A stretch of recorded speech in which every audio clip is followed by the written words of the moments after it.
What's happening, everybody? Jeff Lightsy Jr. here with the Ball Sports Network. Thank you guys for the continued support. Continue to hit the like, share, subscribe, and the notification bells. I upload videos every single day. Now, the Lakers won again. They won Game 4. They're up 3-1. LeBron James is one game away from being GOATed. I'm going to say that again. LeBron James, one game away from being considered. A good chunk of people are going to be converted or are going to remember him as the greatest player ever in the history of basketball. One win away from being GOATed. That's what I'm saying, and I'm sticking by it. And here's why. To me, LeBron James is the best player I've ever seen play. He is the best player in the history of basketball, in my opinion.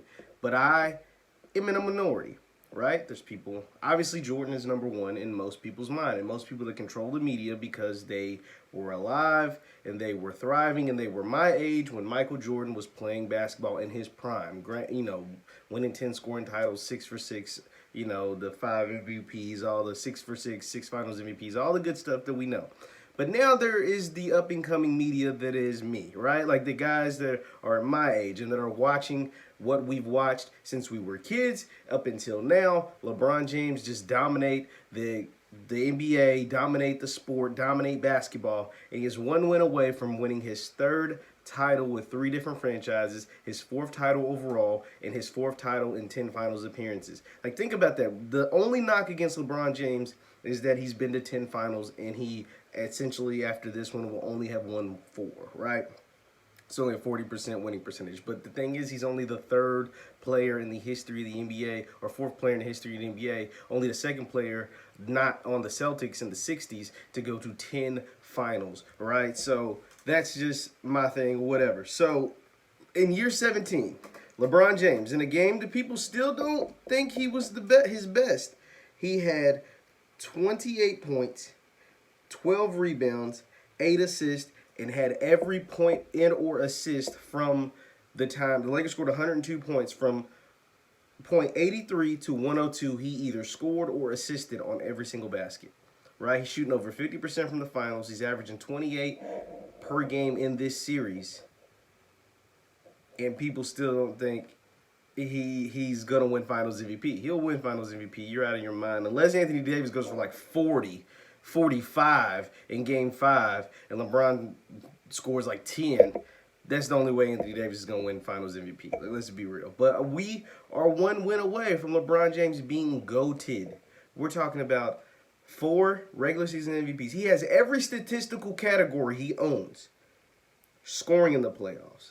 He's 3rd all-time scoring in regular season. He's got the most playoff wins, 3rd most games, top 5 in playoff assists, top 3 in finals win. He got the most finals wins, the top 3 in finals 3-point shooting. Like, this man is literally littered all over the most minutes in the history of the playoffs. Like, littered all over with a bunch of ones next to his name in the history of the playoffs, in the history of the NBA Finals, in the history of basketball.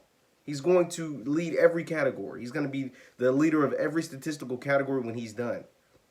And now you add 3 finals, 3 different teams, 3 finals MVPs, 4 championships overall, and in 4 different phases of his career, right? You go to Miami, you create the big 3 in Miami, you win 2 titles there, 2 finals MVPs. Then you leave Miami, the Godfather, and that's why they're building this narrative between him and Pat Riley, because you leave them and go to Cleveland, and you win a championship with a kid, Kyrie Irving, and Kevin Love, who was just a stat stuffer on a really bad team in Minnesota, and you win a title with them in Cleveland, who's never won anything. Cleveland ain't never won nothing in the history of Cleveland sports franchises. All of them. The Indians, the Browns, the Cavaliers, none of them never won nothing in 60-something years. And you go and win a title there. Now you leave there and you go to one of the most historic franchises in NBA, in the history of basketball, in the NBA, with all these legends, all these retired jerseys. And guess what you do? You just go there and you win. Even when they say the Clippers are better than you. Even when they say the Bucks are supposed to be better than you. Even when you're not supposed to be there, somehow you're there. Even with in the middle of a pandemic. Even with no home court advantage that you work so hard to get. And you still go out and handle business. You still go out and do what you're supposed to do. The Clippers didn't do what they're supposed to. The Bucks didn't do what they're supposed to. It's not his fault he's playing the Miami Heat who just aren't good enough. It's not his fault. You play the teams that are on your schedule. You beat the team that beat the Clippers. And you beat them in 5 games. He's 1 win away from being GOATed. I mean, that's just how I see it, man. LeBron James we'll never see another player like LeBron James.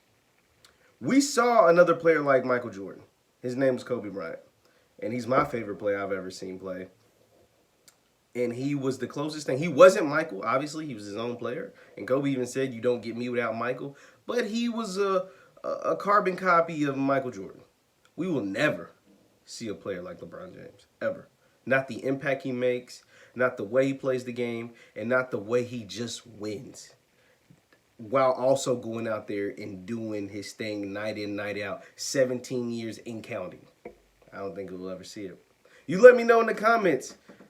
Is LeBron James 1 win away from being GOATed? I say yes. You let me know what you think. Once again, my name is Jeff Lightsy Jr. at the Ball Sports Network. We'll see you next time.